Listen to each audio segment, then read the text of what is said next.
Ah, crap. Okay, so I just watched back the last episode, and flickering was worse than ever. Switch this back to power saver. I guess I left clouds off. I don't know. I can't remember. I'm pretty sure I didn't change it recently, so it must have been off for the last recording. Um, One thing I noticed is that, oops, 3D anaglyph like induced the worst I've ever seen, flickering wise. Um, and one of the things I noticed is that, gosh, I'm probably going to use the wrong terms. It seemed like what was disappearing were entities. You know what? Let me put it this way. Everything except for blocks was disappearing. And I'm probably wrong. I'm pretty sure this is how games originally worked. If they don't work this way anymore, then I don't know what to tell you. But when you work in a 3D game, I'm pretty sure that what's actually happening here is when I press the E button, uh, this heads-up display is actually like a textured plane, sort of in front of. It's locked to a specific direction in front of the camera, and it basically updates as you move around. It's basically tricking the eye. I'm pretty sure that's how the Grand Theft Auto 4, like how you're, like what item you have and whatnot works. I'm 90% sure because I did some serious modding in GTA 4, um, and I don't know. That's just what I gathered. Not to mention, I've also got. I mean, it wasn't my main focus, but I do have some insight as to how games are made due to my schooling and training, where I have spent a lot of time with people who are into it. Anyway, so I started recording again, and I was going to start recording anyway, but I just want to kind of get some of this out of the way. But okay, right now I'm at 62 because I know that squids can spawn at this level between, I think it's like 46 and 62 or something. And I was mining right here. Like I just went straight down so that I could go forward and basically reach back up with wherever I had left off over there. So that I wouldn't start over there, go this way, and then go way past this point into the water. And I mined what was like right here, and immediately a silverfish came out. And okay, switch, kill it, went back, and then I got a bunch more. I don't know what's going on. Let's see if more come out. Okay, well, story of my life, right? Every time I try to show something. I bet that's pretty common, actually, the way that they bunch into threes, because I guess, I don't know, the way that they seem to duplicate themselves almost when they enter blocks. Not important. Oh, you know what? Let me get back to this thing. So I was mentioning, it seems like everything that's not like a block, like for instance, particles. You know what's weird? Actually, torches remain. Okay, we're gonna hop out of here. This is gonna be making me sick if I keep jumping. I still haven't eaten, so. Oh gosh, that reminds me. In a much, like a couple episodes ago, I talked about how Elemantis had talked about um,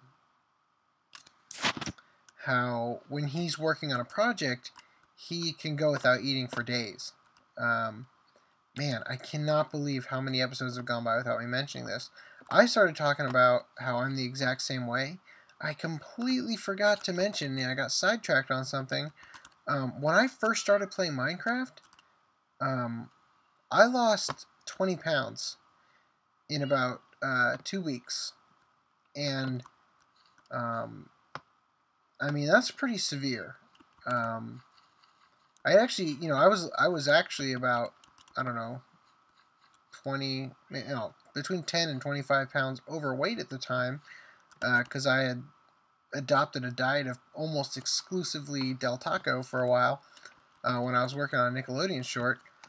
But yeah, I dropped all that weight because I stopped eating altogether because I was so addicted to this game when I first started playing it that I you know, I didn't even realize that I was playing it. You know, I went without sleep basically or food somehow for 2 weeks. I must have been, you know, drinking water. So I don't know how.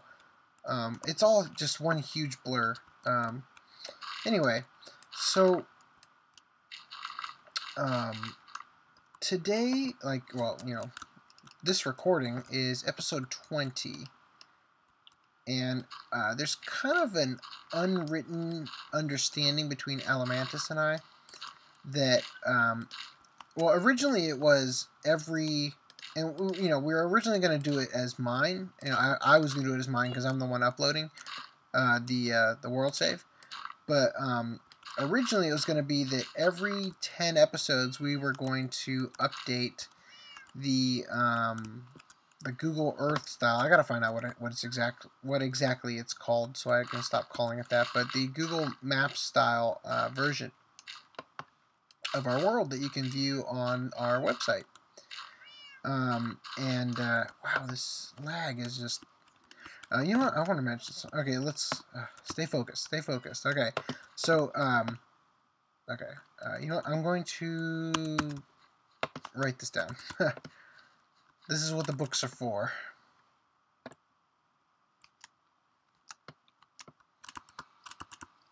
I'm gonna write this down so I don't forget.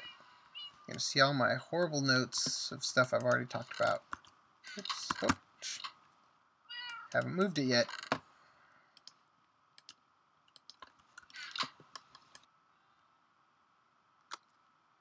Okay, so I just cut out me cutting that away because you've already heard all that stuff and it was quite a few pages long. Anyway, so I'm going to write this down. Video game, one word? I feel like it's one word. I don't think it is. Alright, I'm going to write that down for now. Yeah, I'm going to keep it with me. Okay, what was I talking about before? Great. Should really keep that book and quote with me. Oh, world, what is it? Google Map style. Google Map style version of our world. So originally it was going to be every 10 of my episodes, but I don't think I had even started recording back when we had come up with this agreement that it would be, you know, basically a rule of thumb would be every 10 episodes we would upload a new Google Map style version of the world, so that you could kind of see how the world has changed. Well, when Alamantis started uploading episodes, he had a lot more. Like he was getting them up real quick, before I even started. And when he got to 10, I was probably, I don't know. I mean, I had to be somewhere. I think, I don't know. I didn't start recording, obviously, as soon as I started playing. But when he got to number 10, I wasn't at 10 episodes yet. And I decided, you know, hey, let's, you're at episode 10. Let's go ahead and upload a new world. I don't know. He probably feels as though it's kind of contingent on his episodes. But actually, what I'm going to be doing, at least for now, I don't know. I'll probably change my mind on this later. But what I'm going to be doing for now, gosh, every time I walk by, my eyes see a combination of this and the green in those books, and every single time I walk by, I think for a brief moment that I see a creeper standing right here. Anyway, so what I'm thinking we'll do is I have just, in this episode, lapped over Alamantis. I have just reached and surpassed, or actually, I feel like I probably did it in my last episode, the one that I'm currently uploading. Oh my gosh, more and more stuff. I don't want to write this one down though. Anyway, so in fact, the one I've currently got here kind of touches on this subject, so it'll be okay. Oh, so slow. Okay, so let me just collect these, and then I'll stop for a minute so I can get this out of the way, because I keep getting constant reminders of this lag of the other subject I want to talk about. Alright, so let me get on top so I'm not distracted. Alright. Gonna stand here and do nothing. I'm even gonna press F1. Okay. So here's what I'm basically gonna do. I'm now uploading. When you see this, it'll be episode 20. So what I'm going to do is whoever reaches the next milestone, whether it be me or Elemantis, I highly doubt anybody else is going to beat us to episode 30, because T. Calhoun currently has 2 episodes, and I don't think anybody else, nobody else has got really any. So at this time, so they are going to have a really hard time catching up. Yeah, so basically between Alamantis and I, and eventually probably simply myself, when we get to episode 30, we will upload another world for the Google Maps style version of stuff. Anyway, so about this other subject I want to bring up. Okay, how can I describe this? Okay, if you play Minecraft, chances are you have to use a mouse with a scroll wheel, so you can do this. Otherwise, you're stuck using the number keys, which God help you. I feel like there's other reasons you'd need it, but other than creative mode, middle mouse clicking, I can't think of anything. Now I want to talk about a subject that a lot of people, especially with the Hobbit movie coming out. And I talked about, oh man, I got so much stuff to talk. I am just such a chatterbox in real life, I guess. Or, really what it is that I don't really talk to people in real life. Like, I don't, at least at this time, I don't have a lot of social interaction because I work mostly freelance and don't really spend a lot of time going out and meeting people. I mean, I'm married, I'm not looking for a mate, and I don't know, it's hard to explain, but, so I guess when I'm doing these episodes, this is like kind of the point of me doing these recordings and playing on the server and stuff, is that this is my opportunity to, this is my social interaction, basically. The time I get to spend with friends, which is why I really like having more and more of them joining the server, regardless of whether or not they're doing episodes or not. Oh, man, okay, we're gonna eat this. No, we can't. We are already...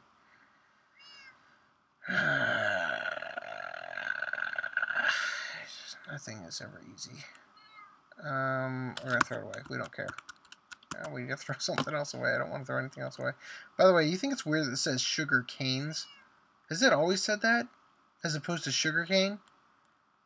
I mean, yeah, it's plural because I got 2, but even when I've got just 1, it's like sugar canes? I don't know. I think that's strange. Well, actually, potentially there's more than 1 in merely just the icon. Who knows? I'll have to ask about that. I'm pretty sure that it wasn't that before, but, it's something I could have easily overlooked. Alright, so let's get rid of string 2. Get rid of all the spider crap. And then I'll just run upstairs and drop off more cobble, or... by the way, I need a furnace room. I can't drop anything off. Okay, I can drop off more cobble. I just can't take that out. That's not enough either. Alright, so you and you. Perfect. Alright, no, not enough. I need to get rid of something else. What am I going to do? Alright, well, since it's here, you know what? Actually, I can drop that off, because I already know the subject I'm talking about.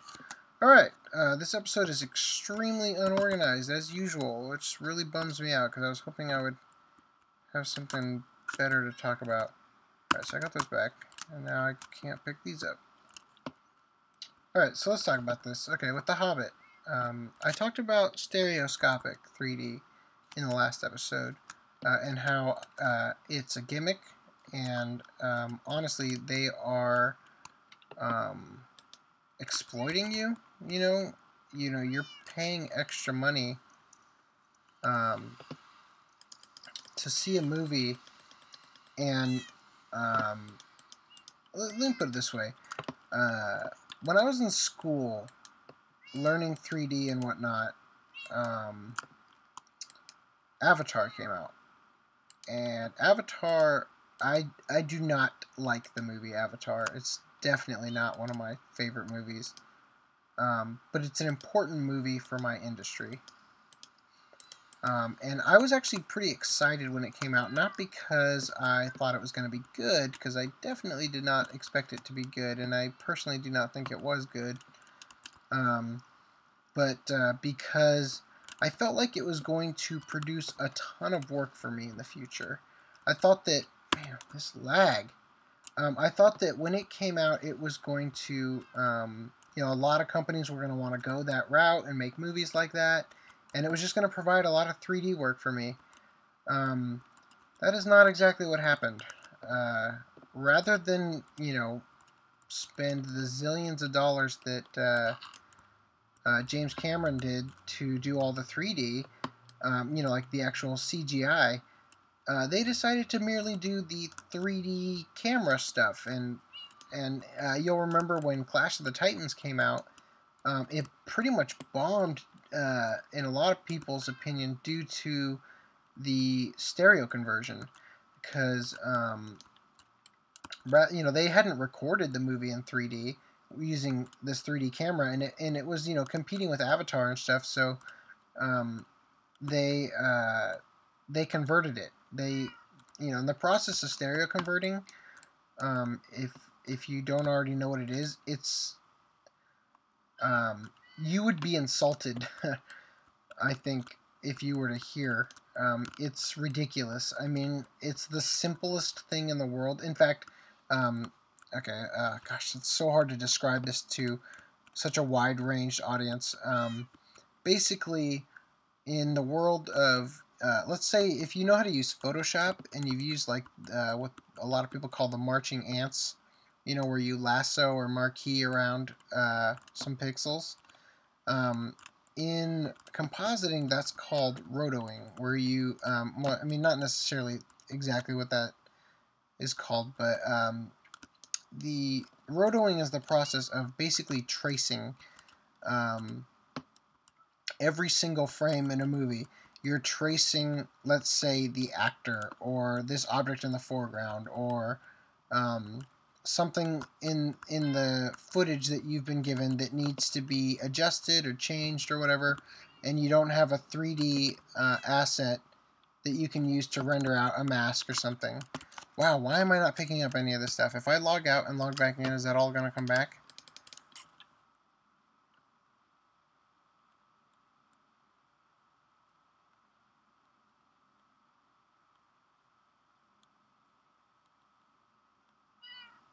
No? Why can't I pick it up? Oh, geez. That's crazy. There's some... I was about to start this episode over because of how poorly I thought it was going, but that's... Geez, like, there's some lag right there. Man, I kept checking, and that inventory stayed empty for a long time. Wow, I've never... Oh, I want to keep that. I've never seen that before. I went and got a bunch of lily pads and put them over there. I was tired of going in the water. I didn't put any over here yet. Lily pads are one of the only items in the game that I really wish were renewable, but at the same time, I really think it's cool that they're not, because I like some resources being, like, you gotta really cherish them, but I don't know, it's hard to explain. Gosh, where was I? Okay, so, yeah, rotoing. So the process of, in making a movie, converting it from, like, a 2D movie to a three-dimensional, you wear the stereoscopic glasses and whatnot. The process of doing that requires a lot of rotoing, and rotoing is, like, the easiest job in the world. It's so, like, mindless that they actually call the people who do it roto monkeys, because you could literally teach a monkey to do it. Honestly, rotoing and doing all this stuff, it's like you think you're seeing 3D. I challenge you, next time you go see a 3D movie, every 5 minutes or 10 minutes or so in the movie, you should take the glasses off and see just how much, like, you know, you can tell. Here, actually, I can show you right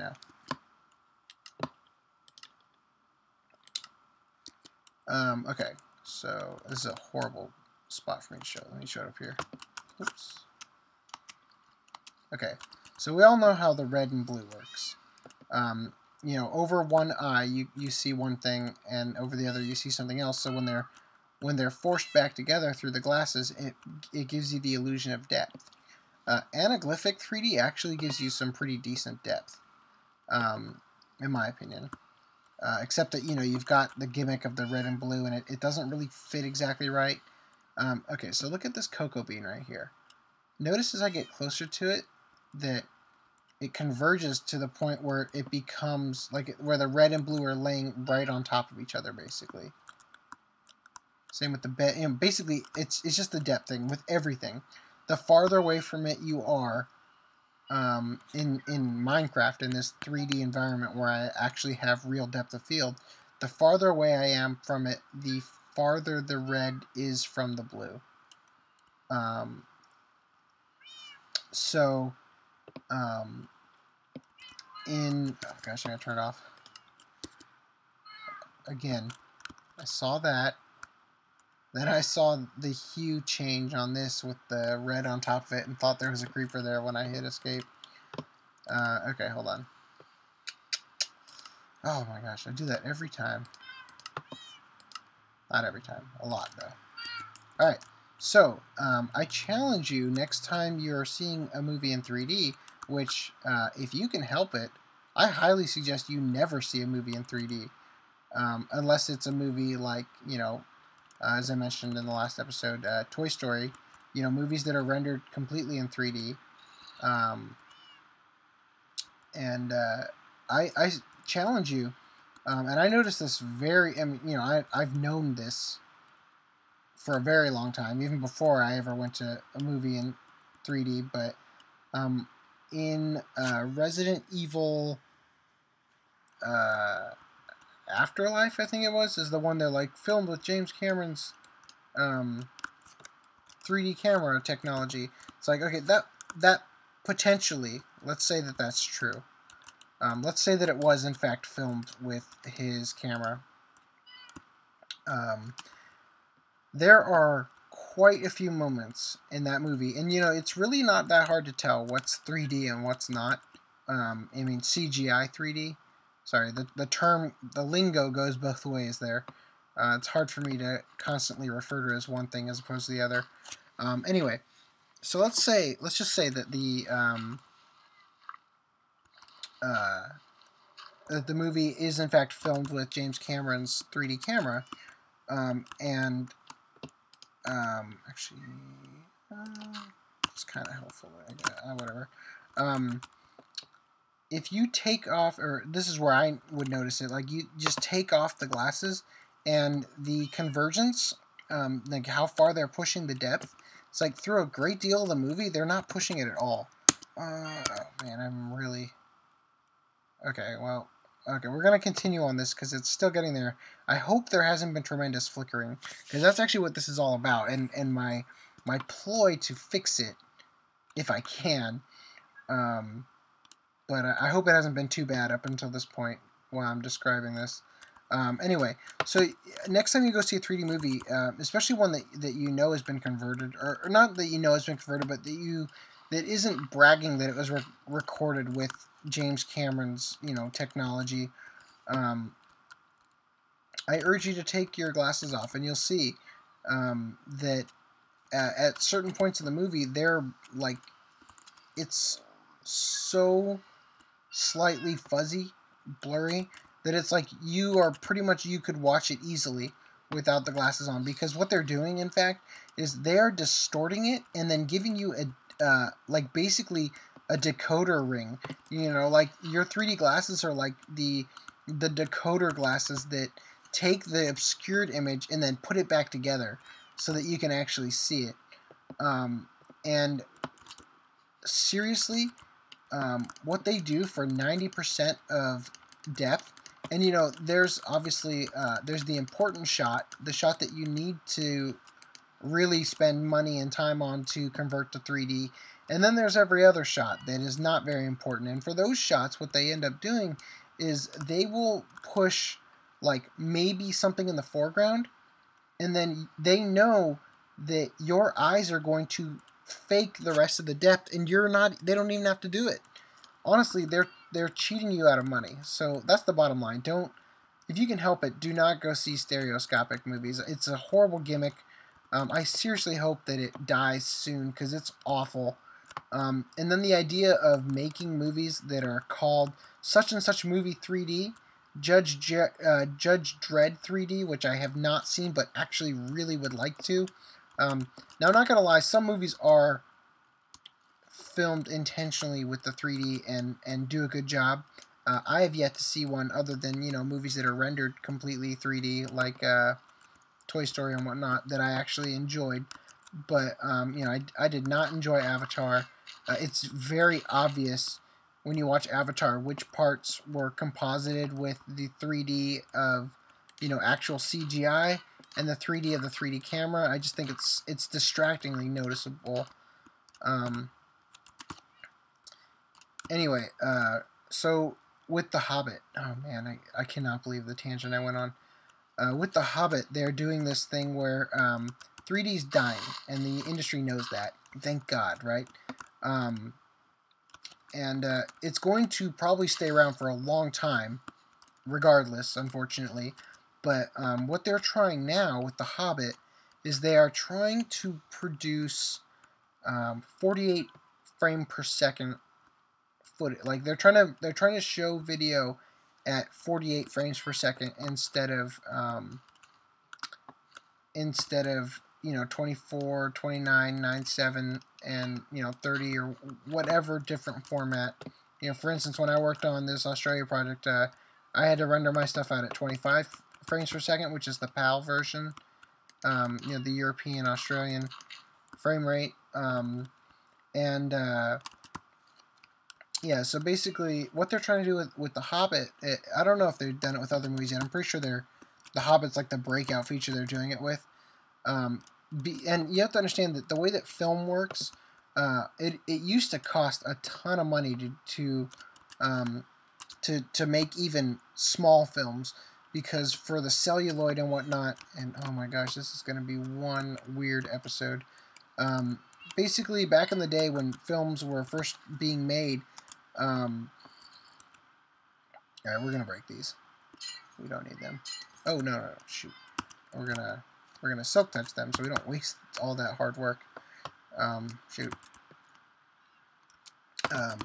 So back in the day, it cost a lot of money to make a film because of the celluloid and whatnot. And back in the day, it was, it perhaps even still today, I couldn't tell you honestly off the top of my head, but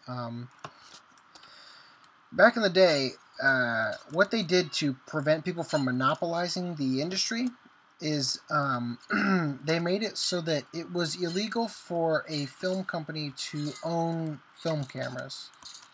Motion pictures had to be, if you were going to make a movie, you had to rent you had to rent the camera. You couldn't merely you couldn't own it, because that potentially made it so that one studio would have a monopoly because they would make much better films because they could afford, or they owned already, this really, really expensive equipment, because cameras are millions of dollars. I mean, they are really expensive, and gosh, it's like and there's no way I'm going to be able to arc this back. Okay, we're going to have to rush through this because I'm sure the flickering's going nuts. Okay, so let's see, 48 frames per second.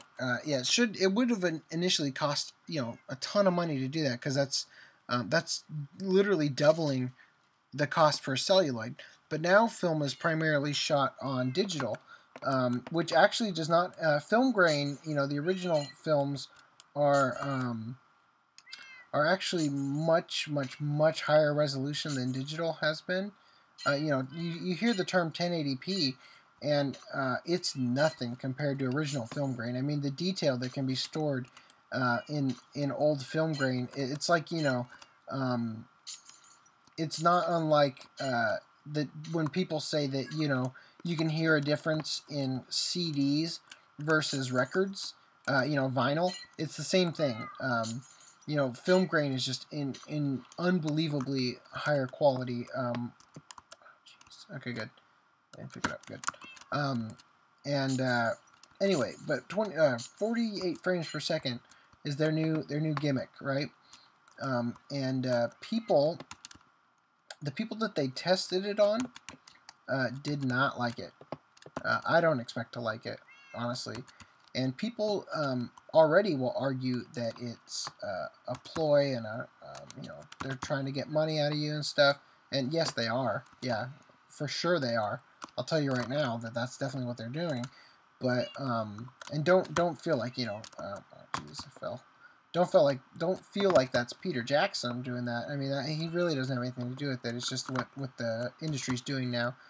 Don't feel like he's trying to rip you off or anything. But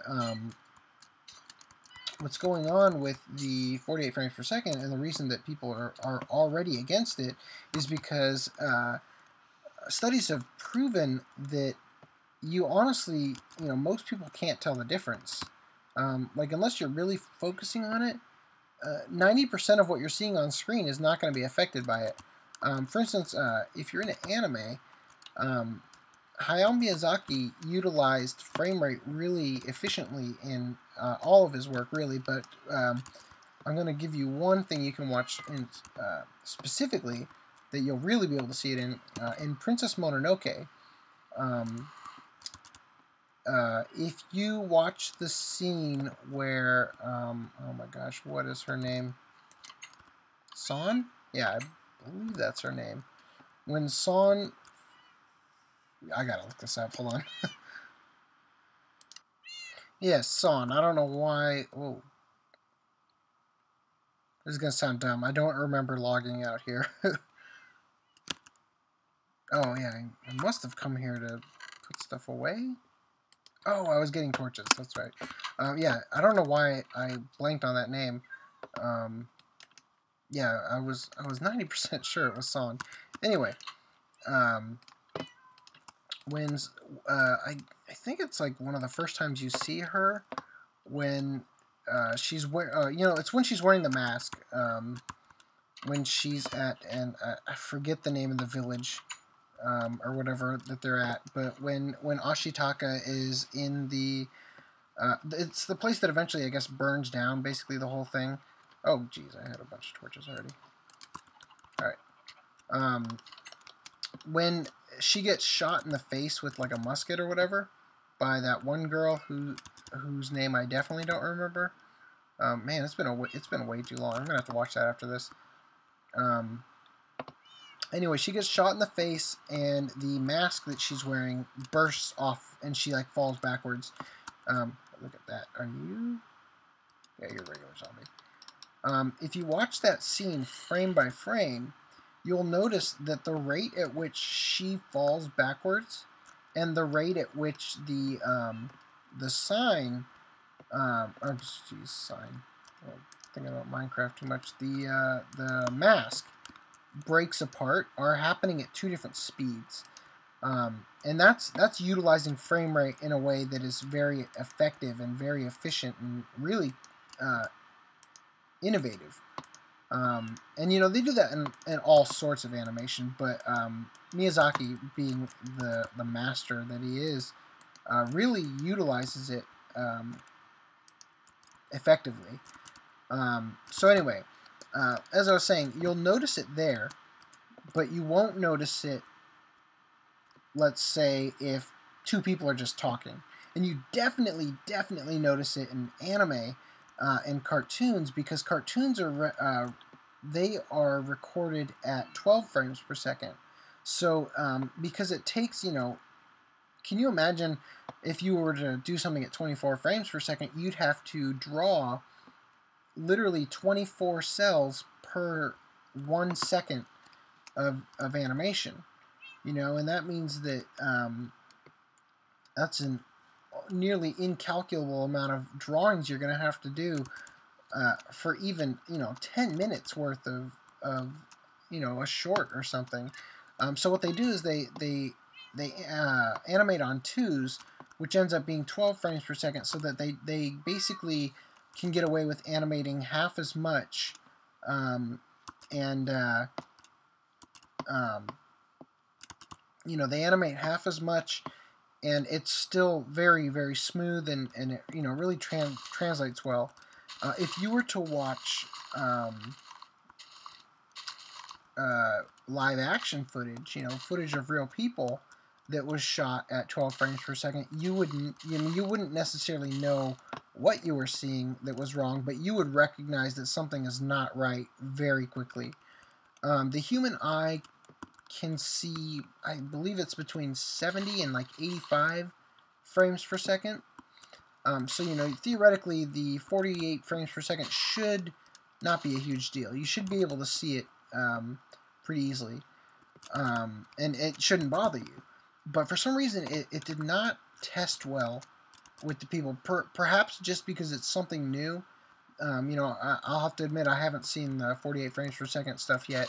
But I can, having had experiences of certain types, I can imagine why people wouldn't necessarily warm up to the idea of seeing that. Anyway, what was I saying? So 48 frames per second, oh, hello there, is, it hasn't been received too well, and going back to lag, oh man, I don't think I ever brought this up either. I talked about people needing the scroll wheel. This is what I meant to talk about back when the lag was extremely bad. On a lot of mouses, you have like a switch you can do, where like here you can, and I'm sorry, you probably hear a lot of this. That's my mouse hitting the board that I use with my laptop. But you'll recognize this noise. That's the scroll wheel click that basically kind of temporarily locks in whatever position you're at. Just it gives you that registration click. A lot of computer mouses will have like a button or like a little thing you can slide that will change it from the clicking to a very smooth transition. So smooth, in fact, that you could like flick it and it would like scroll really fast at times. And typically I think a lot of people like to use the clicking one. I prefer it. I guess the only people who wouldn't would be people who had a problem with the noise, like it really bothered them. But when I was experiencing lag earlier in the episode, it was as if every movement I had in the game was clicking, like, just, I don't know, I can't really describe it, like a faceted movement due to the lag. Anyway, so about this 48 frames per second stuff, I record at whatever it's giving me. I'm assuming it probably gets clamped at, let's do this. I assume it probably gets clamped at maybe 30, maybe 24, I'm not really sure. Maybe even 29.997 or whatever it is.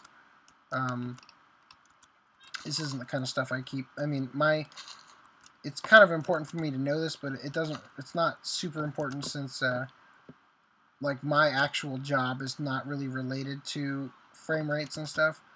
But anyway, here's the thing.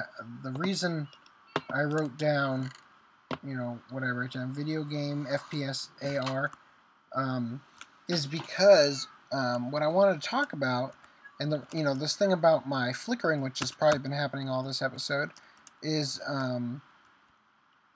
people, like I said, studies have proven that most people can't even tell the difference in frame rate when you add a lot more.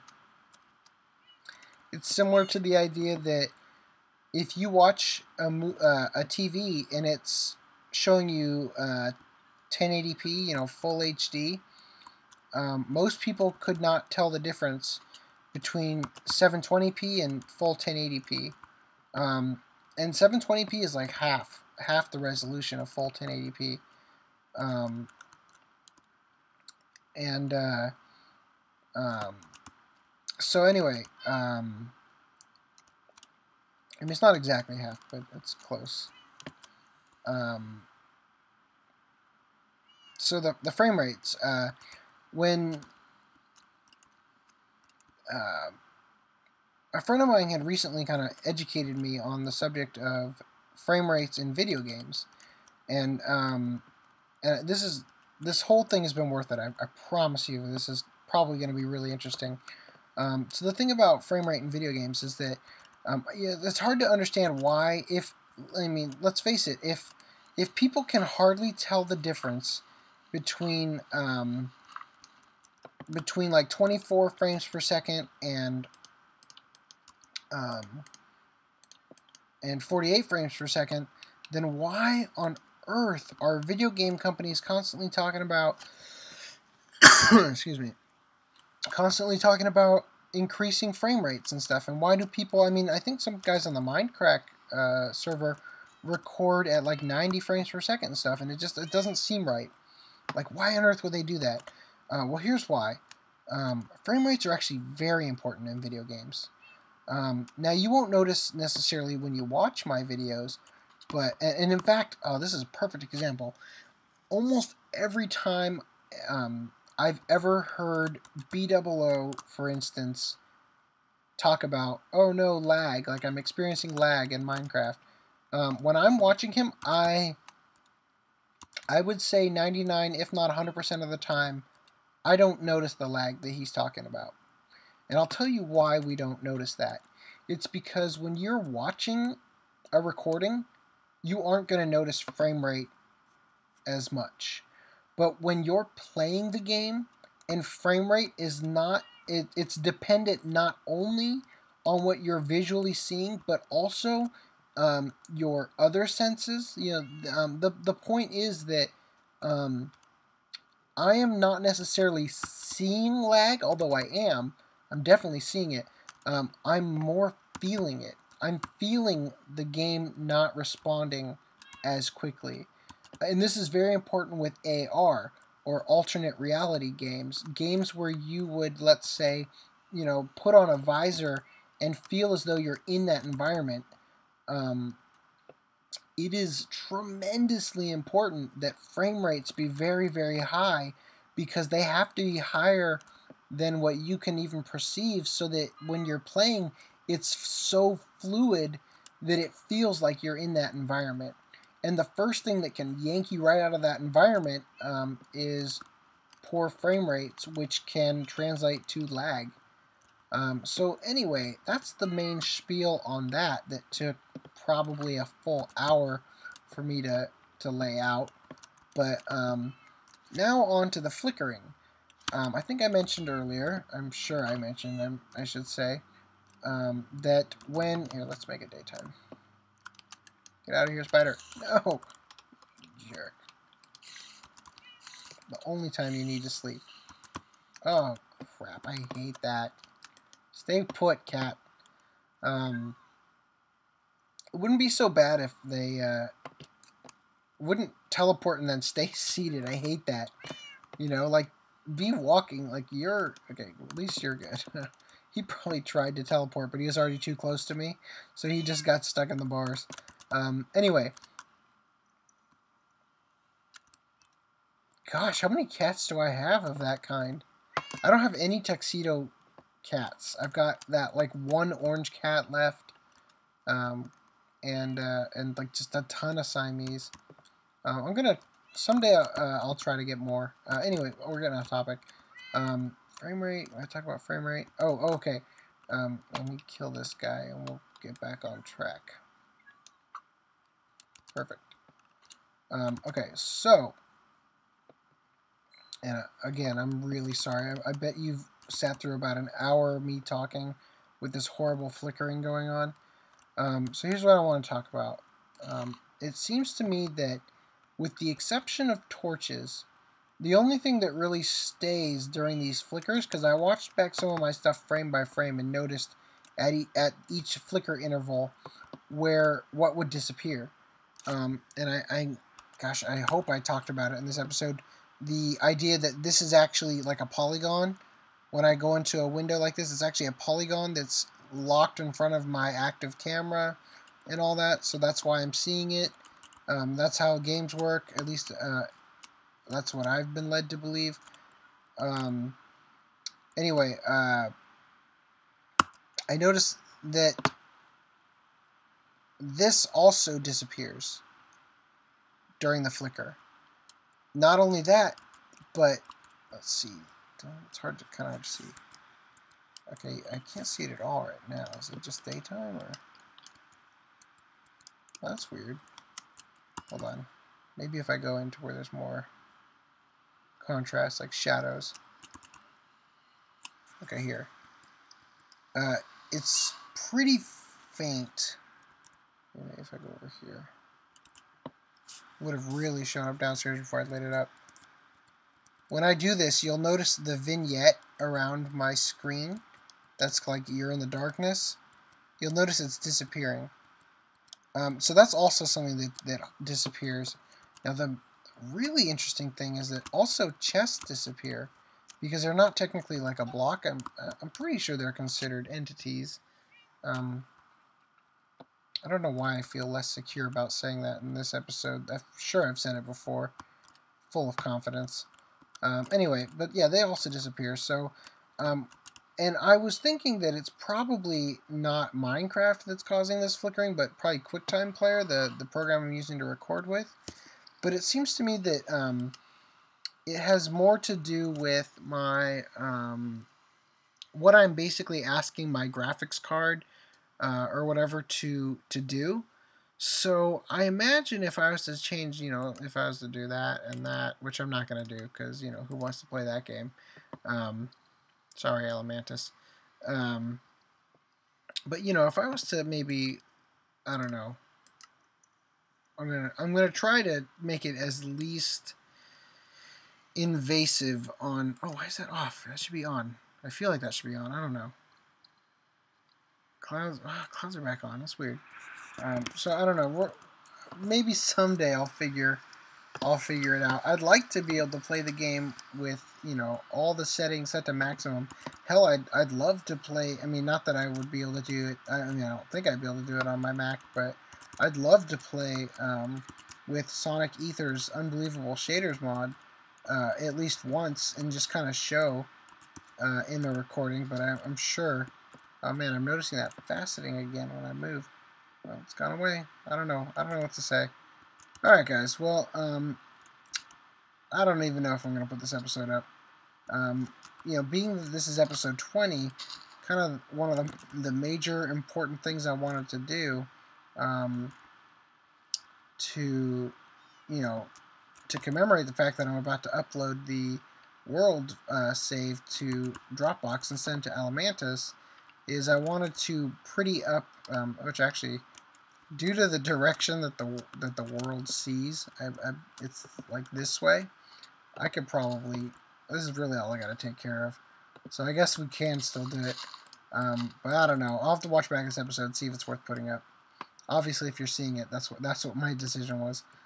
So I'm just gonna get rid of these guys, so that I can, like basically when I send him the file and he uploads it, you will, not really have an obscured version. Like you'd be able to see. Oops. You'd be able to see pretty easily a good representation of my base. By the way, I highly suggest you guys go to the website after this is updated and stuff and check out Pecos' base because it looks amazing. He's doing such an amazing job over there. I'm also, I don't think it'll work, but I don't think we had any beacons before, and I'd like to see how they render. I have a feeling they won't. And in fact, I don't think they could, technically, because of how high they need to go. And the way the map would render that would be like, it'd just be a constant stream upward. I don't know, it looked pretty strange. Anyway, guys, I'm gonna take care of this. You know, finish this up. Or, you know, I guess I'll just let it despawn on its own. Why even spend time doing that? And jeez, look at how ugly that looks. Anyway, I'll talk to you guys next time. I'll see if I can cut this down as much as I can, but man, I don't know if I can. I'll probably watch it again and then, you know, like pay attention to the points I wanted to make and do another recording. Alright guys, take it easy. I'll see you next time.